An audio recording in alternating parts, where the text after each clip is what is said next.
Hello बच्चों, चलिए प्रश्न को देखते हैं। एक त्रिभुज की सबसे बड़ी भुजा सबसे छोटी भुजा की 3 गुना है तथा त्रिभुज की तीसरी भुजा सबसे बड़ी भुजा से 2 कम है। सबसे छोटी भुजा की न्यूनतम लंबाई ज्ञात कीजिए, जबकि त्रिभुज का न्यूनतम परिमाप 61 सेमी है।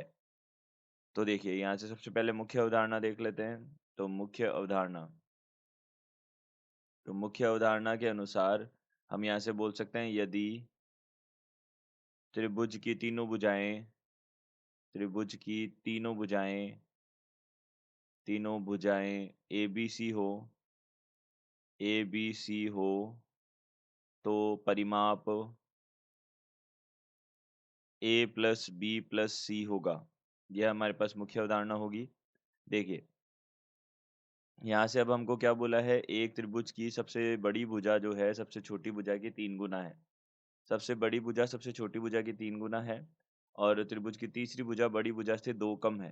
तो हम सबसे पहले मान लेते हैं, सबसे छोटी भुजा माना सबसे छोटी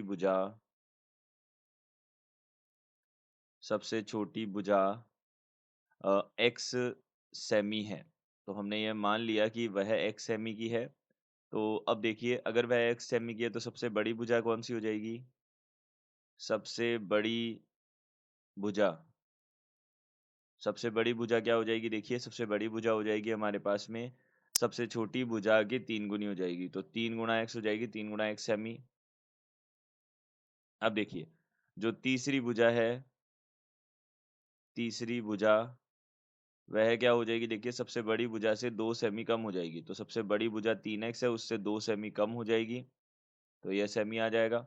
अब देखिए, सबसे छोटी भुजा की न्यूनतम लंबाई ज्ञात कीजिए, जबकि त्रिभुज का न्यूनतम परिमाप 61 सेमी हो। तो हमें सबसे छोटी भुजा की न्यूनतम लंबाई बतानी है, जबकि त्रिभुज का न्यूनतम परिमाप 61 सेमी हो।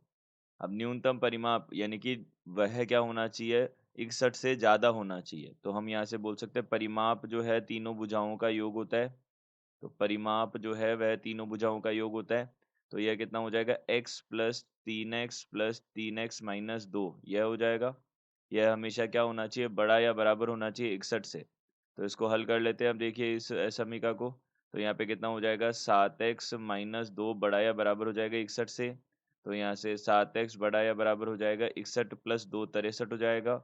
तो यहाँ से देखिए, यहाँ से कितना हो जाएगा? देखिए, 7 का भाग देना पड़ेगा हमको। तो x बड़ा या बराबर हो जाएगा, यहाँ पे 63 में 7 का भाग दिया तो 9 आ जाएगा। तो x बड़ा या बराबर हो जाएगा 9 से। तो हम यहाँ से बोल सकते हैं, सबसे छोटी भुजा की लंबाई ज्ञात कीजिए। सबसे छोटी भुजा की लंबाई क्या होगी हमारे पास में? 9 से अनंत तक कुछ भी हो सकती है। तो यहाँ से हम बोल सकते हैं कि सबसे छोटी भुजा की लंबाई सबसे छोटी भुजा की लंबाई देखिए, हमें यही पूछा है, सबसे छोटी भुजा की न्यूनतम लंबाई पूछी है। तो न्यूनतम लंबाई सबसे छोटी भुजा की न्यूनतम लंबाई जो है वह कितनी हो जाएगी? यह हो जाएगी हमारे पास में 9 सेमी हो जाएगी। देखिए, 9 सेमी न्यूनतम लंबाई हो जाएगी। तो इस दिए गए प्रश्न का उत्तर यह है। आशा करते हैं आपको समझ आया होगा। धन्यवाद।